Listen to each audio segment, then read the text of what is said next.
Inside the Magic, show number 398 for November 18th, 2012.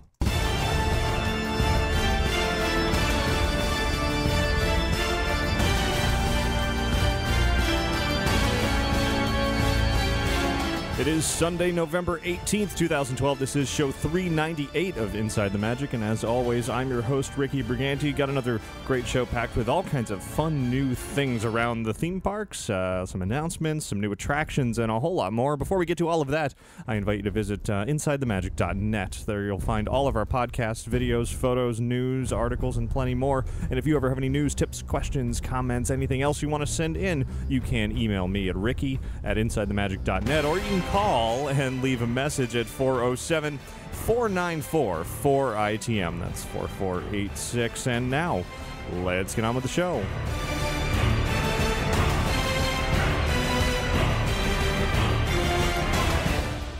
And this week's episode of Inside the Magic is brought to you by Magical Travel. Give the gift of a Disney vacation for the holidays. Walt Disney World room discounts are available for holiday travel and winter getaways. So call Magical Travel today at 866-207-8387 or visit them online at magicaltravel.com to receive a free price quote. And be sure to mention Inside the Magic to receive your free Disney gift card for qualifying bookings when you book your Disney vacation with Magical Travel. And thanks very much to listeners and viewers like you for your donations, one-time, recurring, or anybody clicking through our affiliate links, like if you're doing Christmas shopping, head to InsideTheMagic.net/Amazon if that's where you'll be shopping, Amazon.com. Click through that link first. We'll get credit for all your purchases and get a small percentage back to show your support of Inside the Magic. And I thank you very much for that. And now, let's get started with our trip around the world.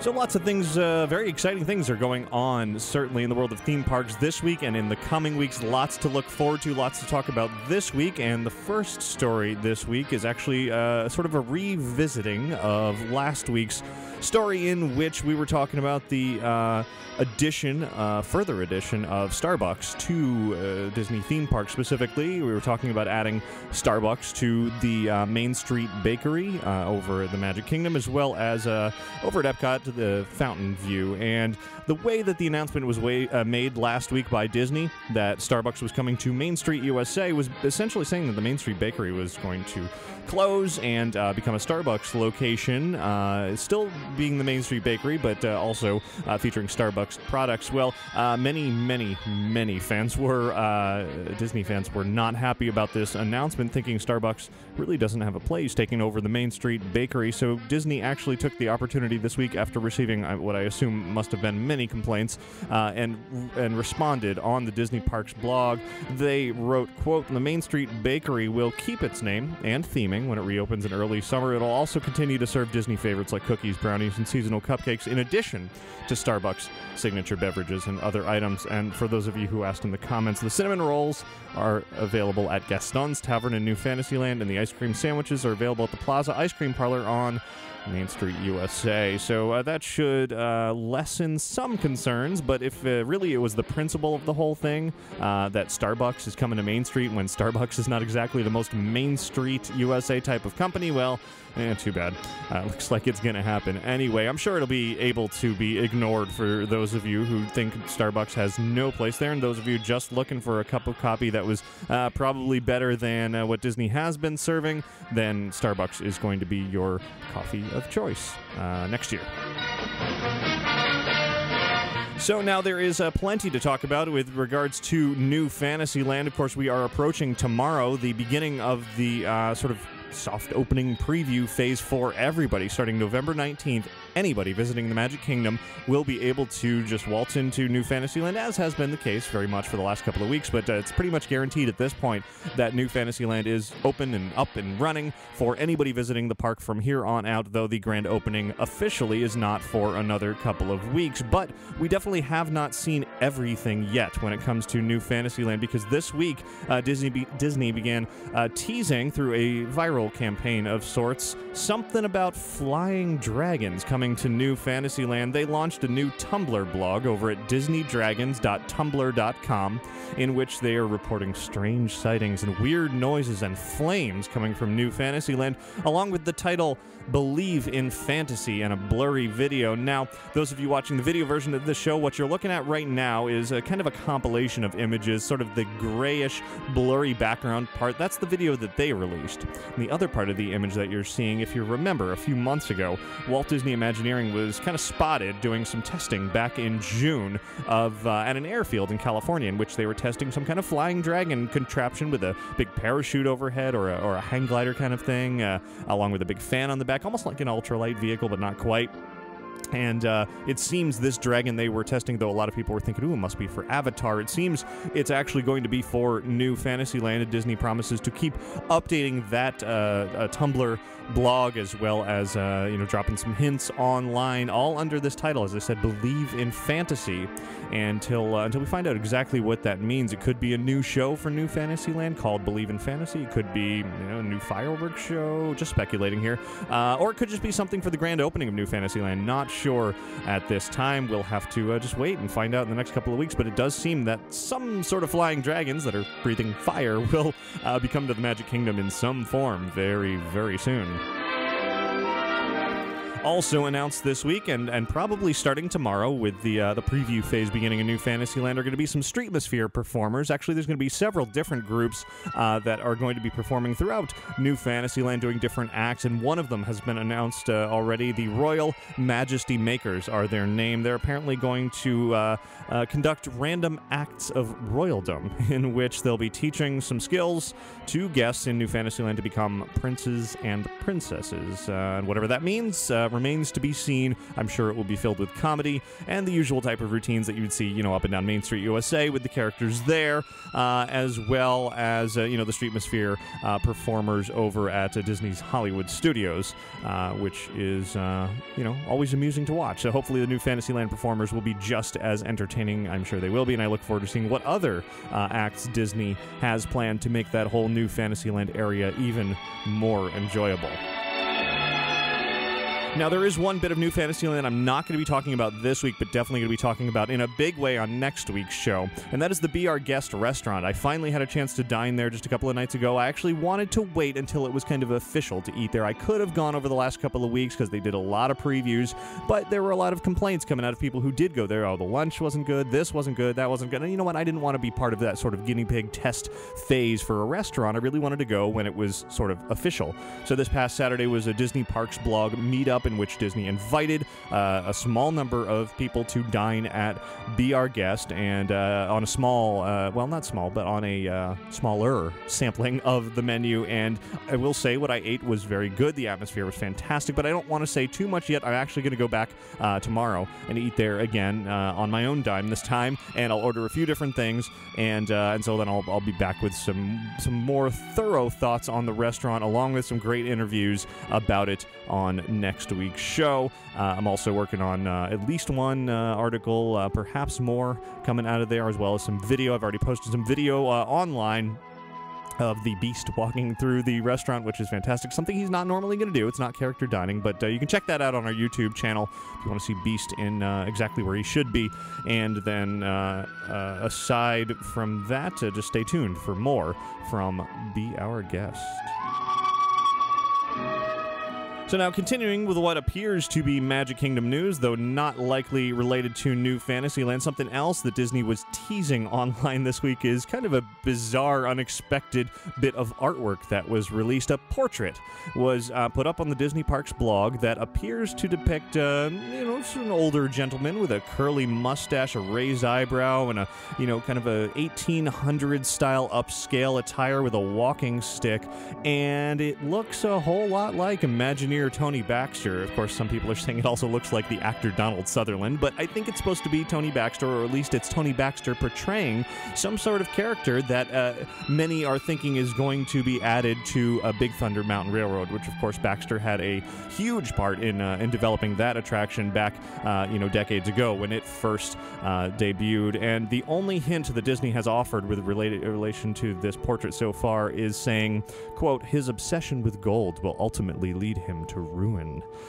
So whatever that means, of course, there has been talk of Big Thunder Mountain receiving an interactive queue and a further story, so it could be related to all that. We'll just have to wait and see how Tony Baxter's likeness is going to work into the park. It's kind of interesting to see that, though, because this seems to be an increasing trend amongst the Disney parks to feature portraits of Imagineers or even executives as part of sort of the atmosphere. A few years ago, at Tokyo Disney Sea, I believe, Joe Rohde is featured there as part of the Tower of Terror because they don't have the Twilight Zone theme. Instead, they've got this other Joe Rohde character who is playing another role there. And then here in the U.S., over in California, on Buena Vista Street, Imagineer Ray Spencer is featured as sort of a circus ringmaster in one of the stores there. He was, of course, instrumental in the creation of Buena Vista Street, so that's kind of his tribute. And then over in New Fantasyland, in the Bonjour Village Gifts shop in the back, there is a portrait of the president, or vice president, I believe, of the Magic Kingdom, Phil Holmes, along with some tributes to his legacy there since the park opened back in 1971. So this seems to be an increasing trend around the parks to look for those responsible for the creation of things being worked into various character portraits. Moving on over to Epcot. Now, it seems that the new test track is going to be opening, at least soft opening, very, very soon. Just today, there were reports of the cast members wearing their new costumes sort of around the attraction and even riding the attraction today while wearing their costumes. Presumably a first set of tests to send some people around. And it seems, of course, if Disney's putting people on the ride now, it is perfectly safe and ready to go.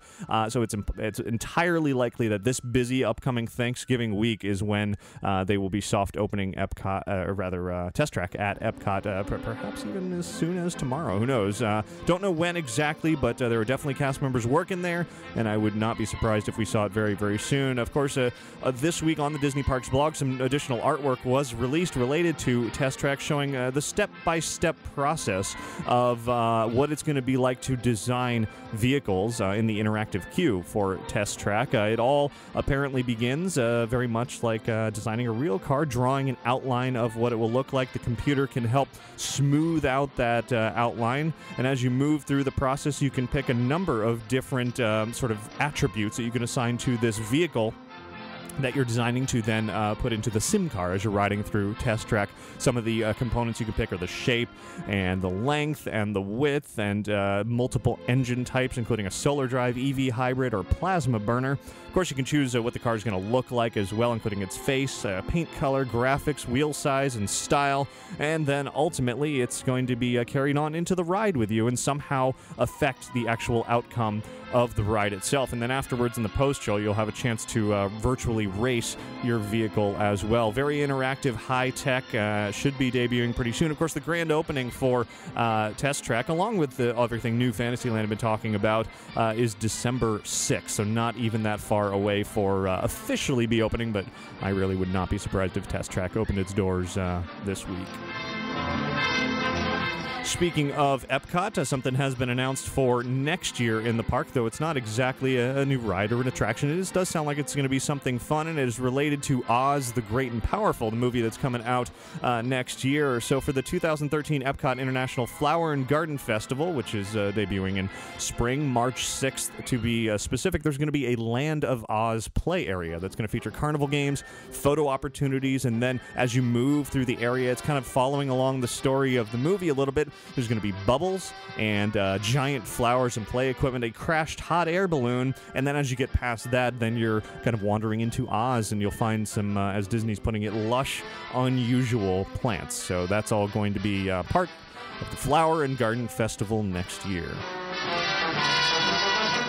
Now let's turn our attention over to Disney's Grand Floridian Resort, where Disney this week announced the reopening of the spa there, which has been closed for a little while for a renovation. However, it was revealed that Disney is now taking control of its spas across all its hotels, including this one. It's going to reopen as a Senses Spa, which is a name borrowed from the Disney Cruise Line. It's going to reopen on December 17th, and it's going to be Disney-owned and operated now rather than an outside company. There's going to be 15 treatment rooms as part of this spa that's going to include treatments such as water therapy, sugar exfoliation, body treatment, rejuvenating, citrus facial, and a whole lot of other stuff. Of course, there will be massages as well. In fact, the signature 80-minute Grand Floridian treatment features a special aromatherapy massage. All sounds fantastic. Disney says that all of their spas, salons, and fitness centers will be owned and operated by Disney beginning January 16th. Let's turn away from Disney here for a moment to address a very, very possible rumor over at Universal Orlando, where a lot of construction walls have popped up around the Springfield area, or at least the Simpsons ride area that's kind of sort of Springfield, and it seems like it's going to become a whole lot more Springfield in the future. There's a restaurant there that's been in that area just to the right of the Simpsons ride. It's been there for years and years, and it now seems to be closed, and that whole area, according to rumor, is going to feature a Moe's Tavern and even a Krusty Burger that you'll be able to dine at and walk through and order drinks and do the whole thing, and it's really going to feel like Springfield through and through, sort of following that trend that's going on, Wizarding World of Harry Potter. It's more than just a ride. It's this whole area you can enjoy. Same with Cars Land, and even New Fantasyland seems to be following that, and now Universal is apparently, rumor has it, moving on. Of course, Universal hasn't announced anything there yet, but a lot of construction going on in that park that's Universal Studios Florida, and I certainly would love to go explore and wander around Moe's Tavern. That would be a whole lot of fun. So hopefully that is indeed true, and it seems like it is. So speaking of Universal, they did well in the 2013 Thea Awards. The winners were just announced this week. That's the Themed Entertainment Association Awards. Transformers: The Ride 3D received Outstanding Achievement in the Attraction category, as did Radiator Springs Racers for Cars Land out at Disney California Adventure. For New Theme Park Land, the Outstanding Achievement there was Cars Land, and for Theme Park Restaurant, it was Carthay Circle Restaurant and Lounge. And Aulani, Disney's resort and out in Hawaii, was recognized as the best themed hotel resort new for the past year. So congrats to all those winners. Here's some news that I am not thrilled about at all as we turn our attention to the world of television. Tron Uprising, fantastic animated show on Disney XD, has been kind of coming on and off the television for a while. They have new episodes, and they disappear, and no one's sure what's going on. They had a couple of month hiatus. They aired some really excellent new episodes just a couple of weeks ago and then vanished again. Well, just yesterday on Twitter, director Charlie Bean, who you heard from here on this show a few months ago talking about how everybody was really excited about the show, well, he let loose the news that Tron Uprising was moving from its Friday night great slot, well, sort of great. Friday night's never a great night for TV, but a decent slot, to Sunday night at midnight, which is actually Monday morning. So late Sunday night, early Monday morning.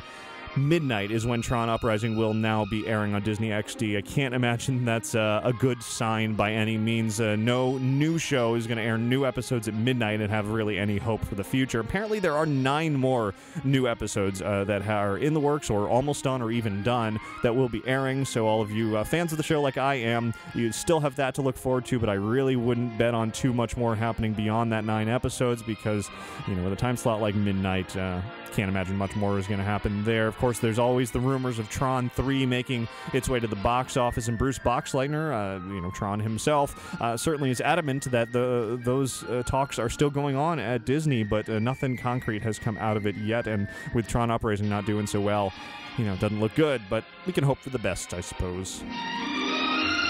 Now, I mentioned Big Thunder Mountain Railroad earlier in the show with regards to that Tony Baxter portrait. Well, there's more news going on this week about Big Thunder, and apparently, and this is just a rumor at this point, ABC is talking about developing a television series based on Big Thunder Mountain Railroad, and that perhaps could somehow tie into that portrait or not. Maybe they're unrelated. Who knows? But that would certainly be interesting to see a TV show of Big Thunder Mountain. Also in TV news, Disney's first little girl princess, Sophia the First, is making her debut very soon. In fact, it was tonight. It was Sunday, November 18th on the Disney Channel. We'll be on again Thursday on November 22nd from 9 to 10 a.m. on Disney Junior. It's actually Sophia the First, Once Upon a Princess. It's an animated television movie. Later is going to become Sophia the First, a television series, which is going to premiere in early 2013. And in the world of movies, Tom Hanks was recently talking to E! Online about his role as Walt Disney in Saving Mr. Banks, the film, of course, that is not totally just about Walt Disney, but rather Walt Disney's pursuit of P.L. Travers, author of Mary Poppins, to get her attention and her permission to produce the film that, of course, became a beloved film, Mary Poppins. Apparently, Tom Hanks is very conscious, based on what he said in this interview, that he doesn't, he wants to make sure that he embodies Walt in the best way possible. He told E! Online, quote, "I want to be accurate more than anything else. John Lee Hancock is the director, and it's really the story of Emma Thompson more than it's about me, so you know, I don't want to screw it up," as he put it. He then went on to add, quote, "I went up to the Disney Family Museum at the Presidio in San Francisco. At first, I just went up to meet Diane Disney, who's Walt's daughter, and some of the staff up there, but then they invited me back up on a day it was closed, and they opened up all the exhibits for me, and I saw every piece of film and heard every piece of audio. I also have like 39 hours of informal interviews. It's one thing to see him when he talks on TV, but another to get him when he's just having a conversation. He's a fascinating guy because what we have is this benevolent animator who would introduce us to his cartoon characters, but what he was very tough, competitive, and a very loyal businessman that invented an art form that is still going great guns today," end quote. So certainly it seems like Hanks gets it. He's going to do his very, very best to embody Walt Disney in every way that he possibly can. He certainly looks the part from those photos we had up on InsideTheMagic.net during its filming at Disneyland recently, and hopefully he'll sound the part just as well. That movie's going to be coming out Christmas time next year. Final bit of news this week, though there's a little bit more to get to after sort of this news segment that's a bit bigger. But anyway, in the world of video games, there's a lot of talk going around this week about something called Disney Infinity. Apparently, it's going to be Disney's answer to Skylanders, the very popular video game that has these little figures that you put on the portal. That, you know, once you put it on there, they show up on your screen.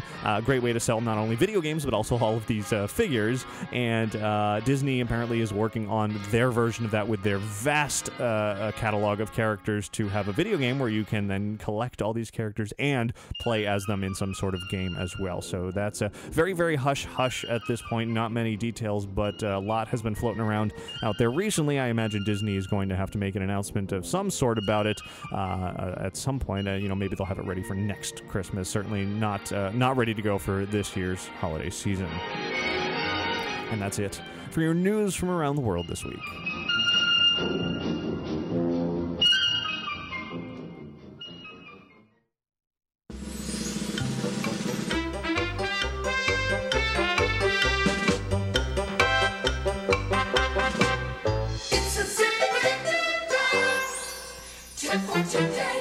And this week's tip comes in from Sean from Illinois, who writes, "This may sound crazy, but if you have a park hopper, it is possible to catch a 9 p.m. showing of Illuminations at Epcot and a 10 p.m. showing of Wishes at the Magic Kingdom in the same night, should the schedule work out that way. When Illumination ends, don't follow the herd rushing toward the monorail and the buses. Instead, head out Epcot's rear entrance at the International Gateway and walk to the bus stop at the Boardwalk Resort. There shouldn't be a long line for the bus, and if things go just as they did on my last trip, you'll walk through the turnstiles at the Magic Kingdom just as Wishes begins. This is a great way to get the biggest bang for your fireworks buck. When I did it, it was the last night of our trip, and ending it with both nighttime spectaculars truly was spectacular." Sean, that is quite the feat there. I can't say that I have ever caught both of those shows in the same night. Of course, sometimes Wishes is performed even later, 11 o'clock, depends on the night and the special events. Sometimes it's not so scary, very merry, that kind of thing. But if it is sort of that staggered 9 o'clock, 10 o'clock, it's tight, but it sounds like it is doable. So that's a good challenge, something for people to try on their next trip out here to Walt Disney World. Everybody else out there, email your tips into tips@InsideTheMagic.net.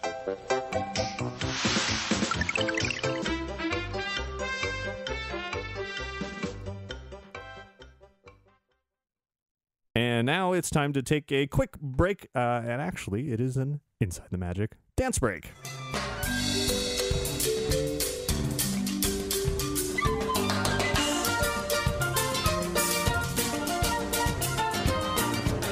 Once again, this dance break here on Inside the Magic is brought to you by the #1 dance game brand, Just Dance, and it has met the magical world of Disney in the newest and coolest video game for the whole family. It's called Just Dance Disney Party. Dance to songs from some of your favorite beloved Disney classic movies like The Little Mermaid, Beauty and the Beast, Jungle Book, and Cinderella, and you can also dance along to songs from the coolest Disney Channel shows like Shake It Up, Ant Farm, Jessie, and Phineas and Ferb. It is perfect for kids of all ages. Just Dance Disney Party is a great way to keep the family active and is now available at major retailers for Kinect, for Xbox 360, and the Nintendo Wii, so go pick up your copy today. And now, let's get back under the sea.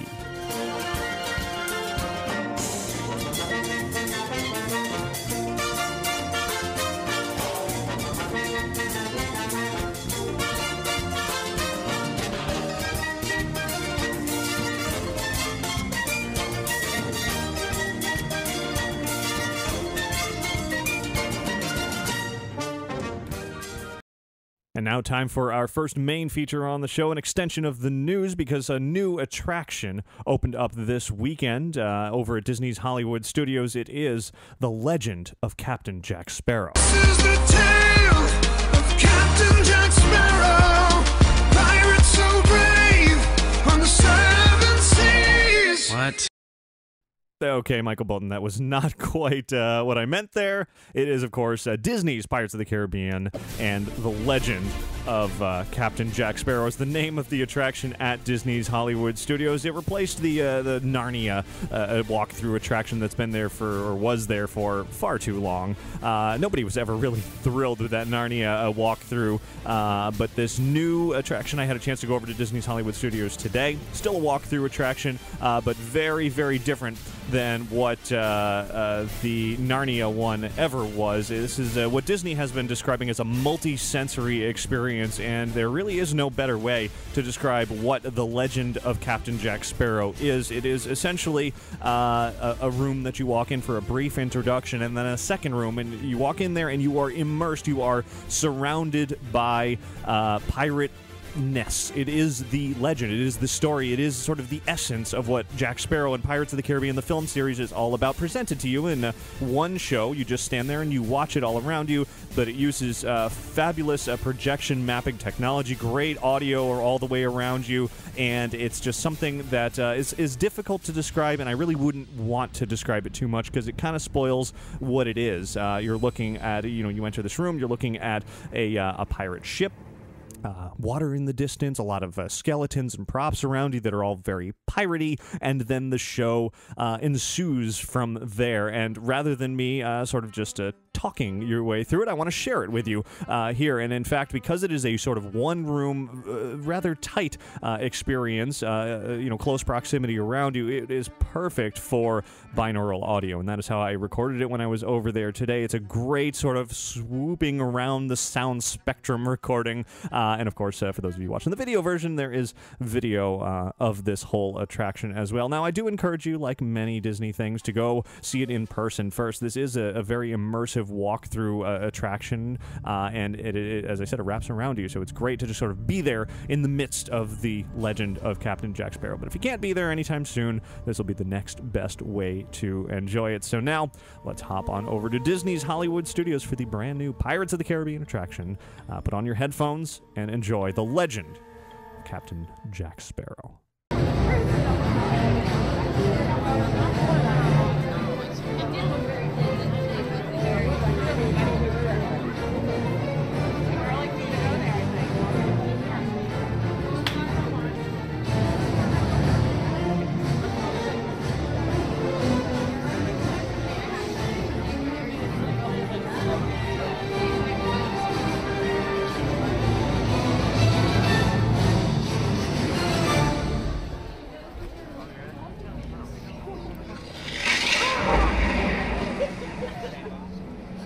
Come seeking adventure in salty old pirates, eh? Aye, you've come to the proper place. You seek the legend. You seek Captain Jack Sparrow. But heed this warning. Only a true pirate be fit to sail with Captain Jack. And that, methinks, is a perilous voyage for even the bravest of seafarers. So then, who among you thinks he has what it takes to join Captain Jack's ruddy crew? Say aye! Aye! Then prepare to be put to the test and face the trials of a pirate's life.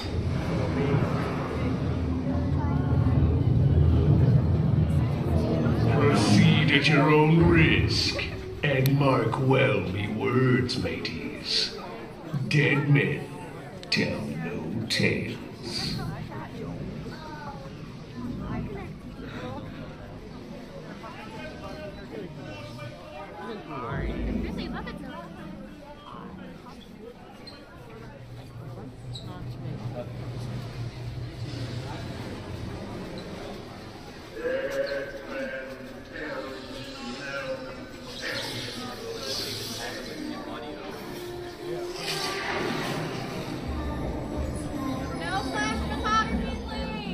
Heartier souls than I thought ye'd be. Aye, you must be stout-hearted indeed to enter this cursed place. Ah, but there be magic here too, mateys. Anything can happen, as you shall see.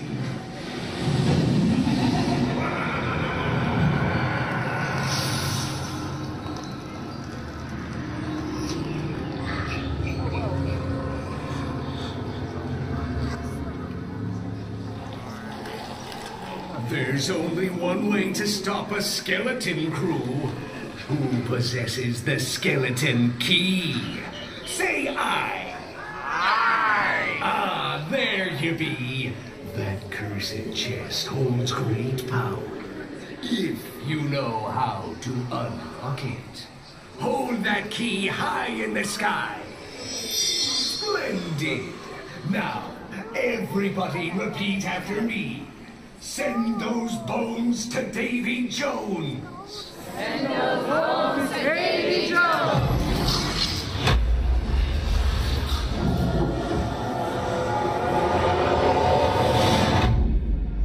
Uh-oh.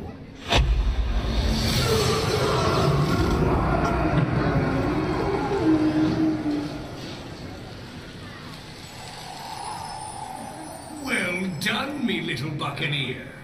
No bones about it, mateys. You landlubbers are braver than I thought. Now, let's see how you fare against the Flying Dutchman and her vile captain, Davy Jones. Think you can outwit me, do ya, ye blasted interlopers? Summon the Kraken!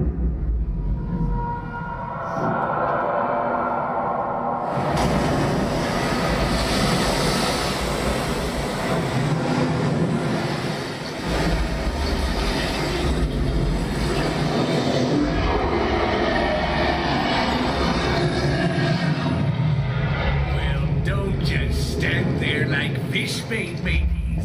Roar back at him. With me.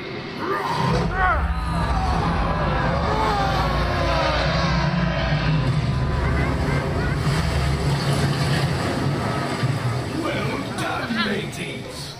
Now, let's see if you can resist a prettier face.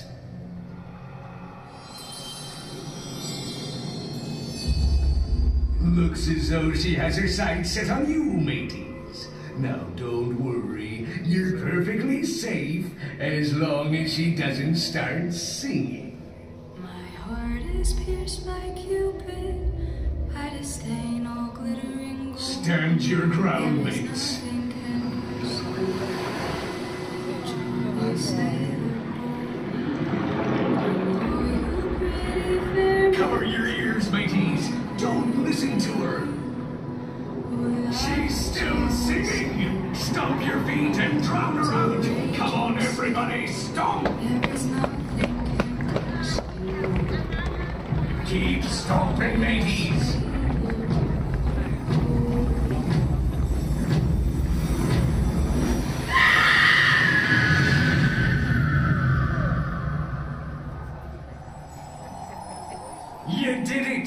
Nice work, mateys. 'Tisn't easy to resist those little sea devils. Looks like you might have what it takes to be pirates after all.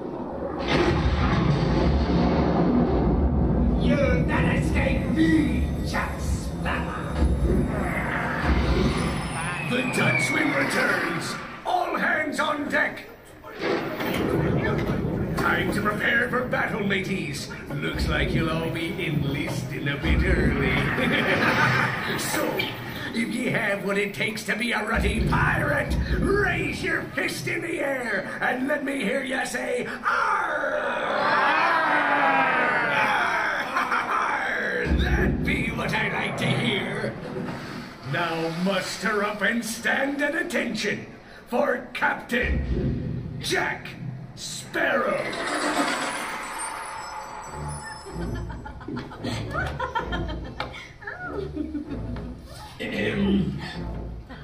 Never mind them.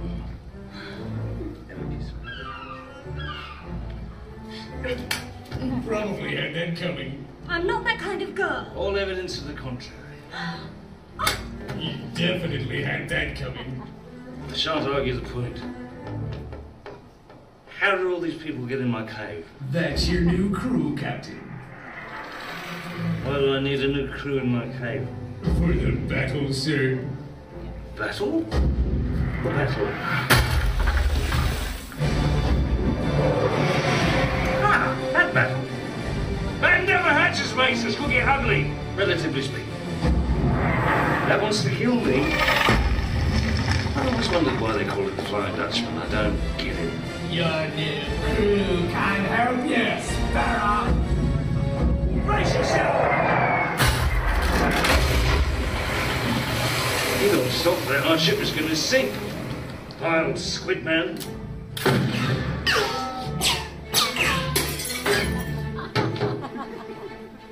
Some have said, in fact, I am my own worst enemy. Nevertheless. Well done, mates. You kept your heads, literally. I'll see you today, Jones. Jones, fire! Apparently, I should have been more specific.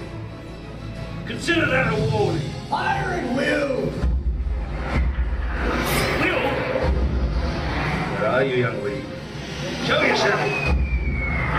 Voice continually, mister. I won't miss this time, Sparrow. Perhaps I should taunt him just a little. Right, mates. Now it's our turn. Let's show old Captain Calamari what we're made of, eh? Is that ready? Port side cannon. Fire!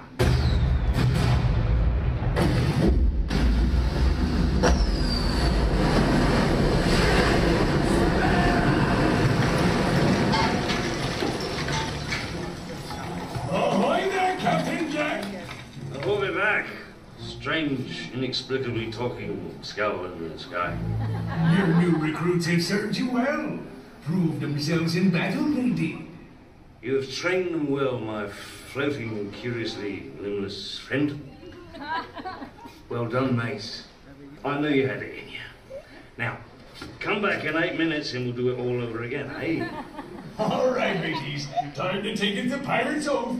Captain Jack, would you do the honors? It would be my honor to do the honors, which I will now do now. Honorably. Raise your right hands, and I shall reciteth the oath.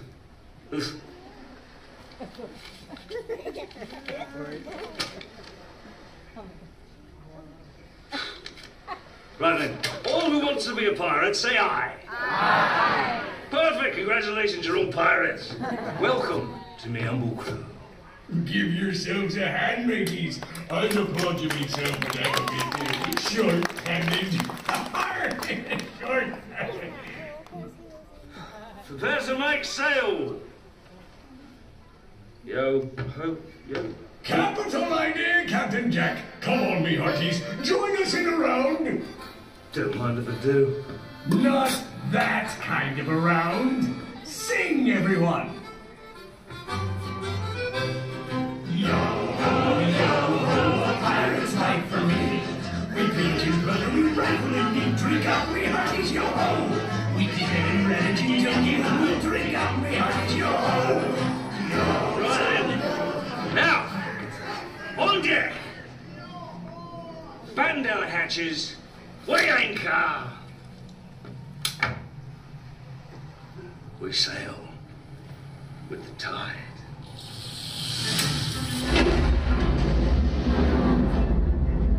Mark well what he saw here today, mateys. And always remember this as the day you sail with Captain Jack Sparrow.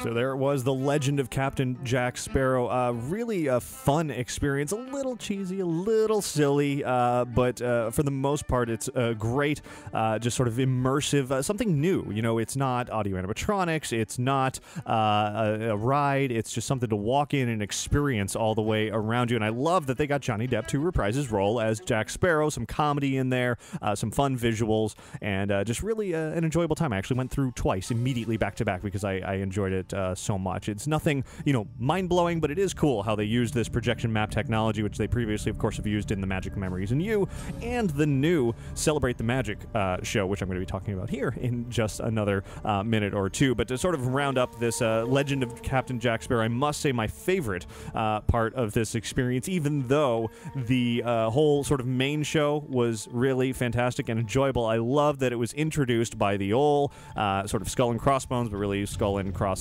swords that I've missed from the Pirates of the Caribbean attraction for so many years out here in Florida. It was done away with when Jack Sparrow was added, and it's great to see that character in some form returned to Walt Disney World to introduce the whole thing, saying dead men tell no tales and all of that. So that's probably my favorite part of the whole thing, but actually the whole experience is really fun. I definitely recommend you head on out to Disney's Hollywood Studios and give it a shot. It is right next to Toy Story Mania, like I said, sort of in between that and One Man's Dream. And as I said, it is in the former location of that old Narnia walkthrough. So there it is, Legend of Captain Jack Sparrow.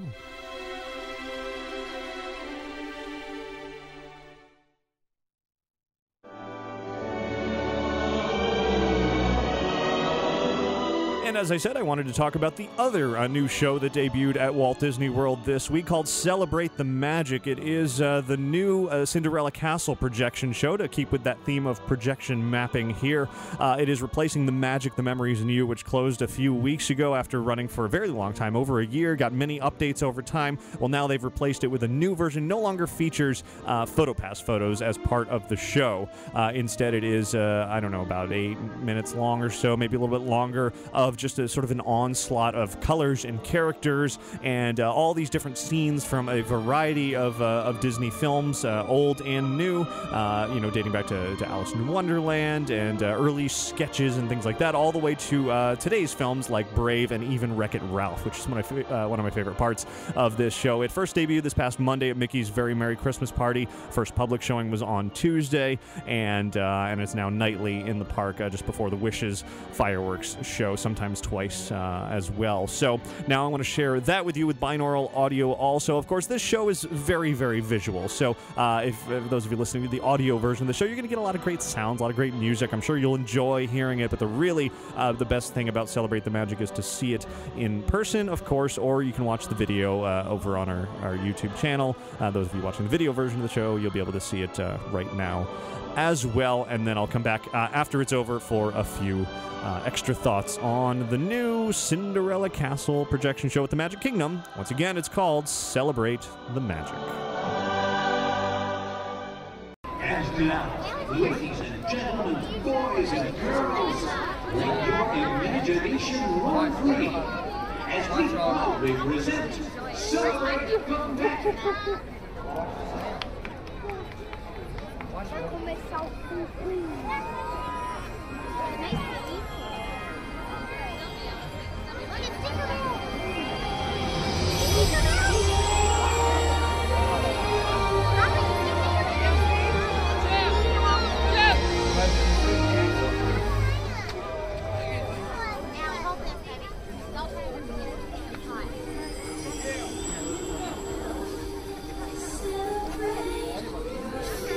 Olha,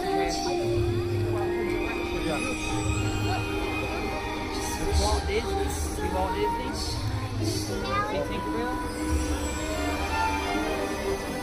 Why? Look here.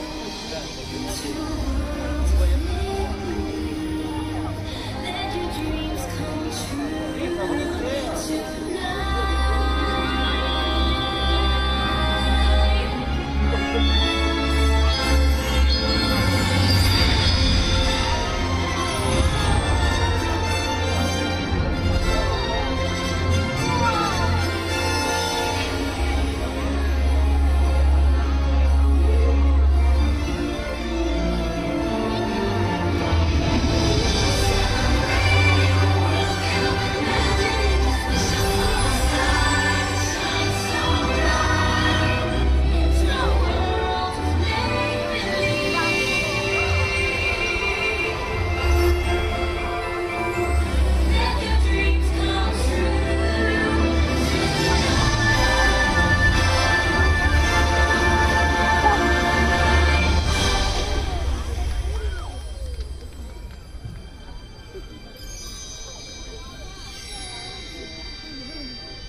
Arthur.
Ele olha no meio do sol. Mas você não vê, não adianta nada. Ele se vira. Precisa ler, não consegue.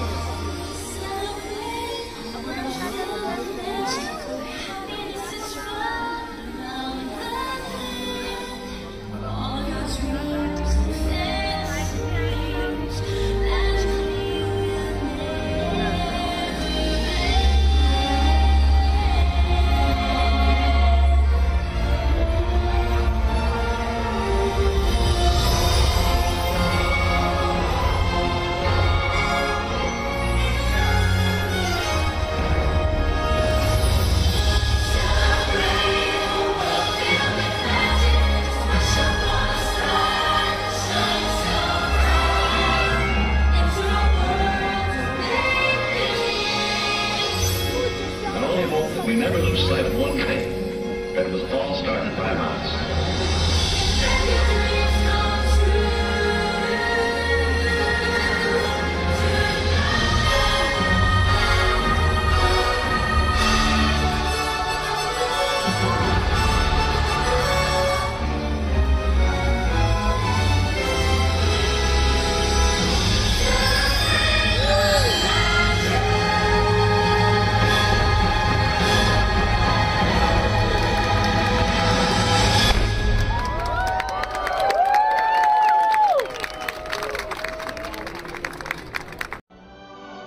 And there it was, Celebrate the Magic at the Magic Kingdom. And, you know, I've got kind of mixed reactions about this new show. Magic Memories and You was really great. I loved seeing sort of that introduction of this projection mapping technology on Cinderella Castle to make the castle really come alive. And they utilized the architecture of the castle really well as far as making the individual sort of bricks look like they're moving or the sun passing over. And then a lot of other fun sort of gags throughout. This new show seems to utilize that a lot less. It's there, but it's also kind of just treating the castle like a projection screen, not really sort of emphasizing the structure of the building so much as just really being like, hey, here's this big surface we can put visuals on, and let's blat a bunch of colors up there and a bunch of characters and sort of have them dissolve in and out and be all crazy, which is fine. It's fun. It's impressive, and I definitely heard some people even literally say out loud, how do they do that?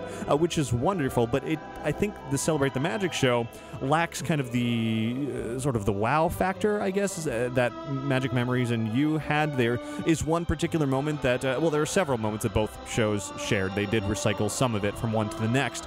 And whenever in Magic Memories and You, the Buzz Lightyear sequence came on after a lot of sort of build up and crescendoing music, and, you know, Buzz Lightyear says, to infinity and beyond, and the castle blasts off the turret at the top, and every single time that would happen for Magic Memories and You, the entire crowd would go, oh, you know, whoa, just mesmerized. And with Celebrate the Magic, that simply didn't happen because there was no build-up. It was kind of just like a montage of scenes, and it's still visually impressive, but it lacks that kind of emotional connection there. So mixed reactions about it. I like it for the fact that it got rid of the PhotoPass photos, which I always thought got in the way of the Magic Memories and You, but I can't say I'm as big of a fan of the music and sort of the structure of Celebrate the Magic. But I do like Wreck-It Ralph.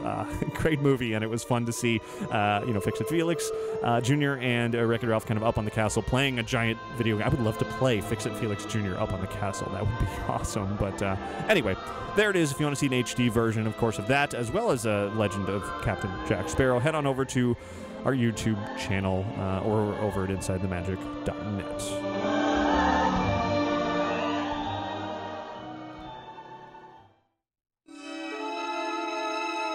Not quite done with features on this week's show just yet, because we've got one more thing to share here that is actually not specifically Disney related, but something I think you'll find very, very interesting. I was at IAPA Expo this week, which is the, I always forget exactly what that stands for, International Association of Amusement Parks and Attractions, I believe. They have an annual convention, huge convention here in Orlando. It was 4 days this week. I went there and, of course, walked around, and I'll be posting a wrap-up of that with lots and lots of photos of all the cool attraction-related things that I saw throughout that. I'll be posting that this coming week. But I also was there to see SeaWorld Orlando's unveiling of a piece of their newest attraction that they're working on. Of course, they're working on a whole new realm for SeaWorld Orlando for 2013 called Antarctica, and it's going to be attractions and dining and things to, you know, be immersed in this world of Antarctica. Also going to be very cold there, which I'm sure will be nice in the summer months. So while I was at IAPA, SeaWorld unveiled their new ride vehicle for Empire of the Penguin, which is the name of the biggest attraction, the big attraction that will be part of the Antarctica realm. Empire of the Penguin is going to take visitors on a cold, apparently the coldest theme park attraction around, journey through Antarctica following the sort of adventures of a single penguin from the penguin's eye view. And the ride vehicle that they sort of unveiled at IAPA is this new trackless system that is something entirely unique to SeaWorld Orlando, very certainly unique to Orlando in general. In fact, we don't have a trackless ride here, though they do exist elsewhere in the world. But rather than me going on and on all about it, I have a special guest to welcome here to the show from the IAPA show floor just after SeaWorld unveiled that attraction. There it is, the creative director for SeaWorld Orlando, Brian Morrow. I believe I've talked to him here on the show for a variety of attractions over the years. Of course, he had a hand in Manta, great roller coaster, and also aquarium experience at SeaWorld, and other things as well. So now let's talk to Brian about what this new ride vehicle means to the world of theme park attractions, and also what we expect to see out of it when Empire of the Penguin debuts next year. We are at IAPA, one of the biggest conventions here in Orlando, and certainly a big, exciting revelation here from SeaWorld. Can you tell me about this big, round, massive vehicle behind you? Well, today at IAAPA, SeaWorld Orlando revealed for the first time ever the ride vehicle that will transport our guests and their whole families to the world of Antarctica, which is this big, epic attraction experience. And IAAPA, what better place to do it? You know, this is the World Forum for theme parks, and we wanted to do it here on the trade show floor so everybody could see it at the same time and really let everybody experience it together. It is a large ride vehicle, and it seems to have a lot of capabilities that we haven't seen before. What is unique about this ride vehicle? Well, at SeaWorld, we don't really start with ride technologies. We started with a very detailed story of ride experience for our guests, and from that came the operational and programmatic and story-driven requirements that this ride vehicle had to accomplish. And the only way we could get it done was to develop a new ride system that basically combines some things that you've seen before, but we kind of take those things, put them together in a brand new way, and it develops a brand new ride experience and motions and dynamics that I have never felt on any ride before in my life. So it was very exciting to ride this thing for the first time, and the prototypes before it, because it enables us to mimic the movements of penguins. We can mimic the movements of sliding and swimming and playing on ice above and below the water, and really let guests interact with each other on a ride. This is not a dark ride. One of the greatest things I think your viewers would like to pay attention to is the low profile of the ride vehicle on all viewable sides. Our ride is not a dark ride. It is meant to be viewed by everybody at the same time while you're inside the ride space. And sometimes you'll be riding alone, and sometimes you'll be riding with other vehicles. And we move that whole experience around all throughout the ride, because ultimately it's about all of us coming together to survive and thrive in the continent of Antarctica. So Empire the Penguin is the attraction, and within that attraction will be very large open spaces. I mean, what are you going to be looking at? Is it going to be ice? Is it going to be screens? Are there going to be, what elements are you going to see while you're riding in this thing? We're using a lot of tools and a lot of special effects as well. I mentioned before that this ride experience is you're alongside and journeying with a very special little penguin, which is a character that we developed specifically for this ride and his family. We'll be talking about that in the coming months, what that character is and what he is and why he's important. And this vehicle allows us to move inside those spaces. So sometimes the ice will appear to be very real and very dynamic and very large and epic. And sometimes we see the world through the ice, through this penguin's little eyes, and how he sees the world, which gives us the ability creatively to expand on the experience and make it bigger and better and more unusual and dynamic. So there's a lot of tools used to bring that to fruition, and it's really spectacular. We're mock-ups and samples right now, and what I'm seeing, it blows me away. It's things I've been on a lot of rides, I've seen a lot of stuff in my life. This stuff is all brand new, completely original, and it's a one-of-a-kind ride experience for our guests. So you're talking about this ride system being trackless, being a motion simulator. How do you combine those two elements to have sort of this free-form, pathless experience? Right, the ride operates on a trackless navigation system, and we're not really talking about how we're getting that done yet, but it basically allows us not to have ride paths, or preconceived ride paths, if you will. So we're able to create experiences inside the ride space and attraction space and habitat space that allows us to move the vehicles around in unusual ways every time that you ride. And that was important to us, to have the unpredictability which Antarctica is so well known for. Our guests will also experience temperature extremes, wind extremes, and the amazing world will kind of unfold all around them in ways they've never seen before. So surely when this ride opens next year, 2013, immediately it will show up on YouTube. But what you're saying is people watching those videos and then coming and riding it, you might get a completely different experience. True. Very true. Okay. And this is just one part of Antarctica? I mean, there's more to it than this. Yeah, let's not forget. Today we're talking about the sexy ride vehicle, right? But ultimately, this is about Antarctica, the new land being constructed, we call them realms, inside of SeaWorld Orlando. And this realm is huge, and it's large, and it's multifaceted. We have the ride attraction, we have the world's largest penguin habitat, and the largest colony of penguins outside of the continent of Antarctica there. We have retail experiences, and we have culinary experiences, and we have some other things we haven't talked about yet either. But the realm is large, and it's complete, and it's epic, and it's really an amazing space to walk through. I walk through it twice a week, and it's really in a tremendous space. Just to walk through the outside spaces is it's unbelievable. And one more question for you. Back to the ride vehicle once again. I understand there's going to be sort of different levels of intensity that guests will be able to select. that was a key attribute of why this ride even exists. You've heard me talk in the past, like for Manta Orlando, we have the rider experience, we have what we call the non-rider experience, where guests can go in the aquarium, have a Manta-esque kind of experience, but skip the ride because they were too short, or they didn't meet height restrictions or ride requirements, or just didn't want to ride a flying coaster. We wanted to remove that barrier for our guests and ensure that all the guests got to do this together as a family unit. A big story thread of this attraction is the tie between us, our families, and learning about the family and community of the penguins, which is strangely very similar to our human families, and connecting us together in a bond that will make us care for the environment that these penguins live in the South Pole, and how we can help them as well.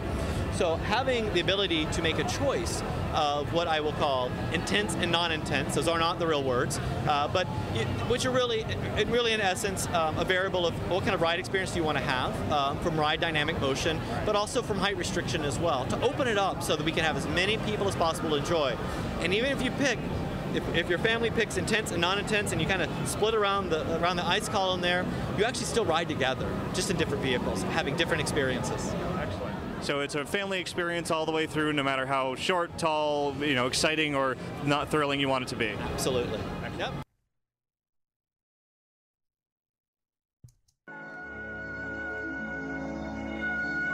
And that was creative director Brian Morrow of SeaWorld Orlando talking all about Empire of the Penguin, which I'm really excited about. I wasn't necessarily the biggest fan of Turtle Trek, their last attraction that opened there. It's good.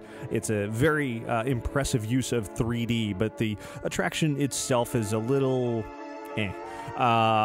technology-wise, it's great. The rest is but this one I'm really, really excited about. First, I've never been on a trackless attraction before. Of course, Disney has used them. The Winnie the Pooh ride over in Tokyo uses it. They are going to be using it for Mystic Manor, which I really, really want to get out to when that opens in Hong Kong. It's not open yet. I believe it's opening next year. But to have a trackless attraction here in Orlando is going to be outstanding, but also combining that with a motion simulator, something, maybe likened to the dinosaur/Indiana Jones ride vehicle. Maybe not that extreme, but something like that on a trackless system, that's exciting.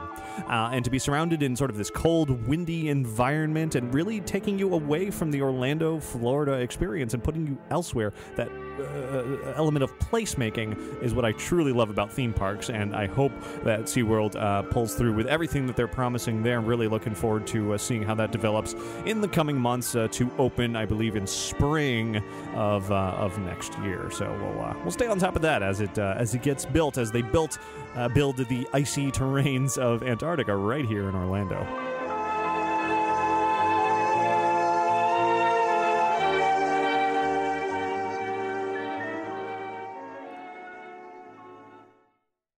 And I don't want to skip listener feedback completely this week, even though we are already running a bit long. But before we get to that, let me put in a quick word about Lanyard Lab. This is the place you want to go, or the website, rather, lanyardlab.com. That's where you want to go if you need custom lanyards, of course. This is to promote your business, or you maybe need to wear it at a convention like IAPA, or around a school, a church, any organization where you just need to wear the item, material around your deck with some customization. We could do that for you. Just head to the website, fill out the quote request form, submit all your details to us. That way, we'll email you right back with not only a price quote for your design, but also proof showing you what it will look like as a lanyard. You can make any changes you want from there. Free to preview, no obligation to purchase. And from there, whenever you are happy, you can make that order online as well. Easy as that, all over at lanyardlab.com. That's LANYARDLAB.com. Hey, Ricky. Hi, Ricky. Hi, Ricky. Hey, Ricky. Hi, Ricky. Hi, Ricky. Hey, Ricky. Ricky, this is amazing. Ladies and gentlemen, boys and girls. Inside the Magic, listener feedback.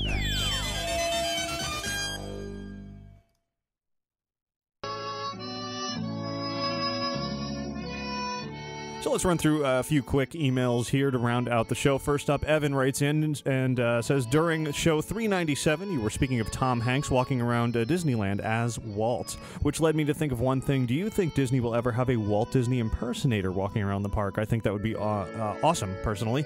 I would love to get a picture with him in front of Sleeping Beauty Castle. Also, congrats on show 400 approaching soon. Well, Evan, first, thanks very much. Yes, just a couple of episodes away from 400, and and I haven't really planned a whole lot to celebrate. I know we've done some massive celebrations in the past for those milestone shows. I can promise everybody out there will not be a return of ITM Con, but I have got a couple of things planned. Contests are definitely forthcoming. Some pretty exciting prizes that I've gotten my hands on to give away, and also some other surprises. So stay tuned for that. 400 is definitely rapidly approaching, as is the end of the year, which is always means a very, very special show that I'm also in the process of planning as well. Anyway, getting back to your question about would there ever be a Walt Disney impersonator in the parks? I highly, highly, highly, highly doubt that would ever happen. Walt certainly is somebody very special to the parks. There's the Partners statues for a reason, and the Storyteller statue over at Buena Vista Street. Everybody takes Walt kind of seriously. It's, he obviously is not only the creator of the parks, but really the spirit behind the parks. It's a certain mindset to it all, and I don't know that it would really be honoring him to have somebody pretending to be him in the parks. He's certainly been worked into shows and in parades as far as sound clips or even projected visuals and all of that kind of thing, and that's fine. And I potentially could see a Walt Disney animatronic someday in the right type of attraction. I could see that perhaps happening using his own voice, clips of his own voice, but having a very lifelike version of him, that I think would be fine. But I don't see an actual person walking around as Walt Disney. That'd just be a little bit odd, in my opinion. Next up, an email from Katie, who writes, I'm 15 and I live in the UK, and today my dad is coming back from Afghanistan. He's been working with the American soldiers in the hospital, and my whole family loves Disney and was really hoping you can give a shout out to Matt, my dad. We're coming to Florida on Christmas.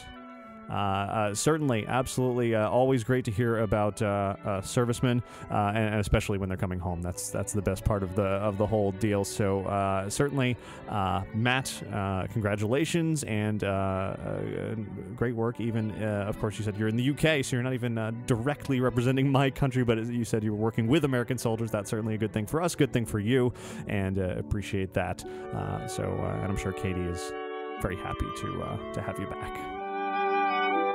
Joe writes in and says, I am deathly afraid of steep drops. Count me out of Splash Mountain. I've made somewhat of a tradition of not going on Tower of Terror. In your best Walt Disney World wise words, could you describe to me what the drops on Tower of Terror feel like? I love the rock and roller coaster, but I'm too much of a wimp to try Tower of Terror. Joe, I love this question. How do I describe the drops on Tower of Terror?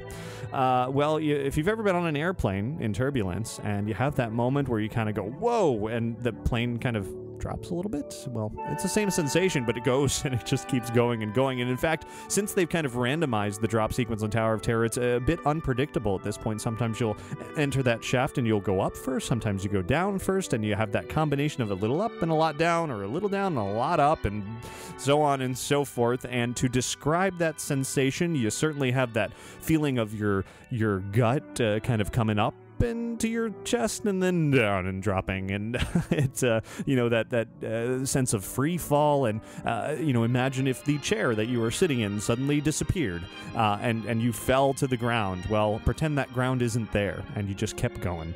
And that's kind of what the Tower of Terror is like. Of course, it is completely controlled. It is not a free fall. They are pulling you up and down the whole time, and so you're actually moving at their speeds that they want you to. And if you've got that seatbelt across you, you can feel that pushing against you as they are pulling you downward. You float off the seat a little bit, and it's a wonderful sensation as far as I'm concerned. But if you don't like Splash Mountain, probably not the best for you, although, and rock and roller coaster are very, very different. That when you're going through loops and tight turns, you're always being pushed into your seat. You're certainly feeling that same sensation when you go up in Tower of Terror, but then when you come down, it's the complete opposite. It's like going over a hill on a wooden roller coaster, let's say, with a lap bar, and you kind of come out of your seat a little bit. So there you go. I'm not a poet. I can't describe it any better than that, but that's kind of my take on what makes Tower of Terror fun. Gary writes in and says, do you think Disney will ever start a Parks magazine like they had years ago, or do you think with the internet all information will come that way? Also, with the lack of Epcot sponsorship, why has Apple not sponsored any pavilion? Gary, good questions. I doubt Disney's going to jump back into the print magazine game too much. They certainly are doing more and more online. Seems like an appropriate place for them to look toward the future. Print is dying for sure. I really barely ever pick up a print anything anymore, and I don't see any reason why they would want to jump back into that. As far as Apple not sponsoring anything, beats me. Certainly seem like it would be a good fit. I would love to see an Apple area of Innoventions, certainly, but hasn't happened yet. Dave writes in and says, let's see, there it is. I'm here at the parks in Orlando. My family has the traditional dining plan. My son is 9. Do you know, can we get away with him ordering off the adult menu, or do they keep track of meals by age? Dave, I hate fielding these questions because I just simply don't know. I'm not big on the dining plan as far as I don't use it because I don't vacation in Orlando and I don't ever have it. So I don't know the answer as far as kids versus adults on the dining plan and how that works and the points and the snacks and the meals and all. I probably should know these things. If anyone wants to send me kind of a primer on the dining plan, I would love to read it and sort of absorb that information and also answer Dave's questions in the process. Can kids order off the adult menu? Are they keeping track of that? I do not know. I'm sure by saying this, I'm going to get like 500 emails. So let's just say if you're listening to this past Tuesday, November 20th, don't email me about it because I guarantee somebody already has. So Dave, I'll get back to you. All right, let's do a couple of more and then wrap this up. Ian writes in and says, I hope I'm not giving out out-of-date rumors, but a cast member told me that a Tron attraction is supposed to be replacing Captain EO in Epcot. Ian, no, that's certainly not an out-of-date rumor because I haven't heard it before you emailed to me. However, cast members say a lot of things. And you can't always believe what they say with regards to the future of attractions. In fact, many of them have heard from somebody who perhaps knew an Imagineer who was possibly working on something. Things come and go, and they consider things, and you never know what's actually going to get the green light to be built in the park. So even if that is being considered, which I kind of doubt it is, even if it is, it's, who knows? But that would be cool.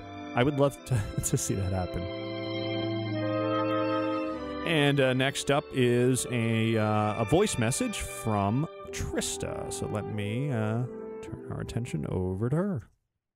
Hey, Ricky, this is Trista from Seattle. I wanted to call in and just share with you all that I got to meet Alan Menken on Monday night. He came to Seattle for a free, they called it a town hall meeting. Really, it was just a open discussion of his career and a little Q&A with him, and it was really, really cool to be able to meet him and super exciting. We got to sing along when he played all his songs, and that was just really cool. To be able to sing Part of Your World with Alan Menken playing the piano was like, what is happening? So that was great for someone who's a singer like I am.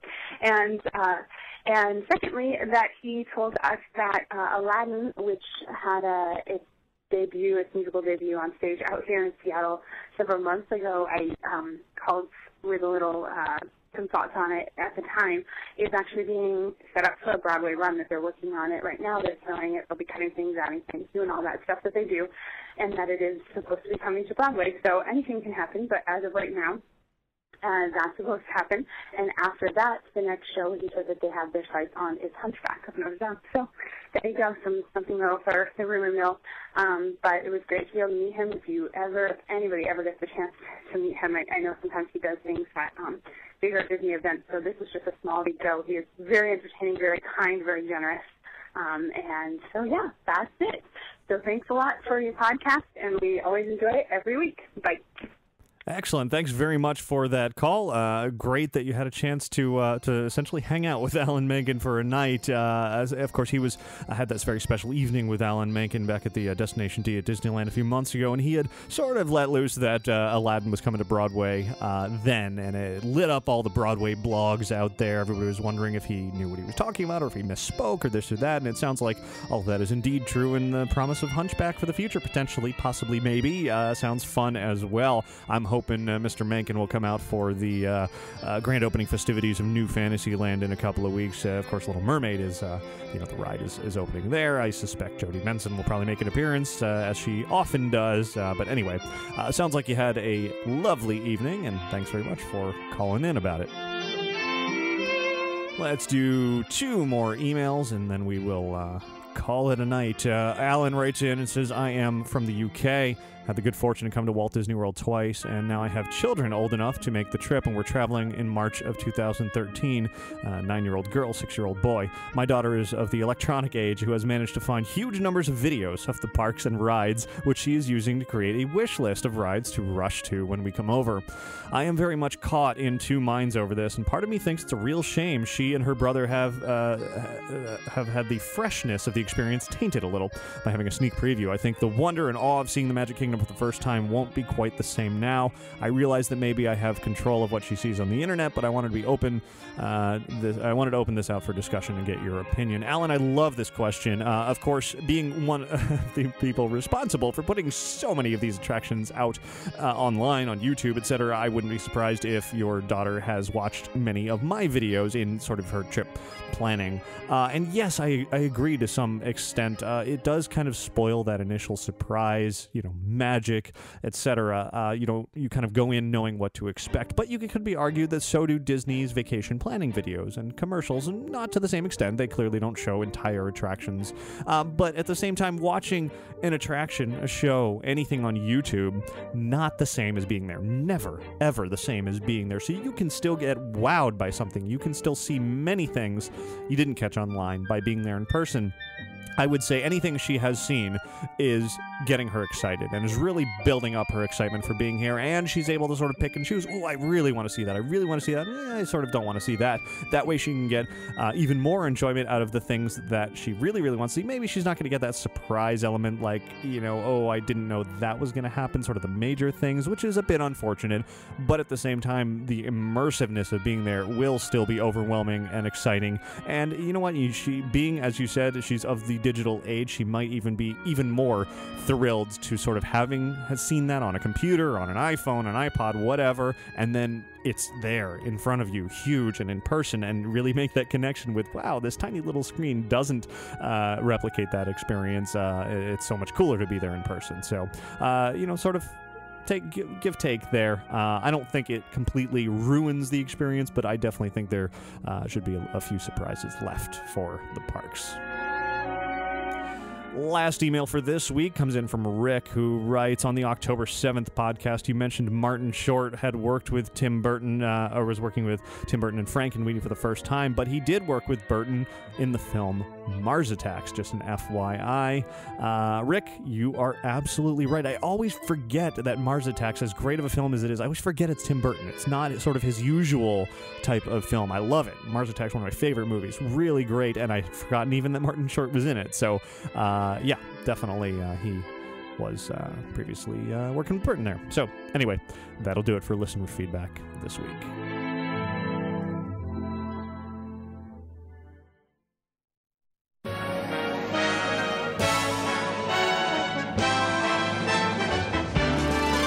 There's a great, big, beautiful tomorrow. And that's where we will wrap up show 398. I have so much more to share in the coming weeks, and even more is going to be happening. As I said earlier, Test Track should be opening any day now for soft openings. So we'll certainly be talking about that when that happens. I can't wait to get in there and see how Tron-like it is.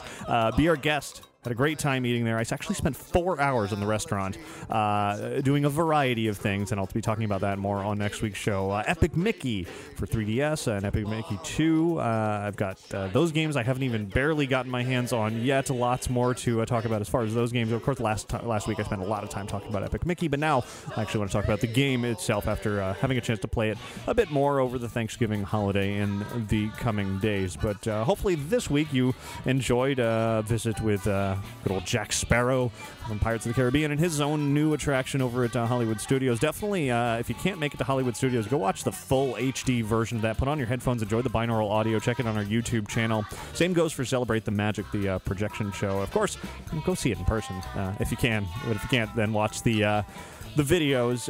Let's see what else is coming up. Of course, New Fantasyland. We've already talked about the majority of it, and Be Our Guest will be next week. And at that point, it's really up to the grand opening to see what other surprises that they'll have for us, whether it's flying dragons or more Streetmosphere or whatever it is. Beginning of December is when we can look forward to all of that. So lots more excitement to come. Really looking forward to it all. Of course, I want to thank Magical Travel for sponsoring this week's episode of Inside the Magic. You can find out more about their services by visiting magicaltravel.com. And don't forget about Just Dance Disney Party, the new video game where you can dance along to your favorite Disney songs. Pick it up at any local retailer. And visit us over at lanyardlab.com to see all the different styles and custom lanyard options that we have available, and request a price quote today to receive a free digital preview of your lanyard design.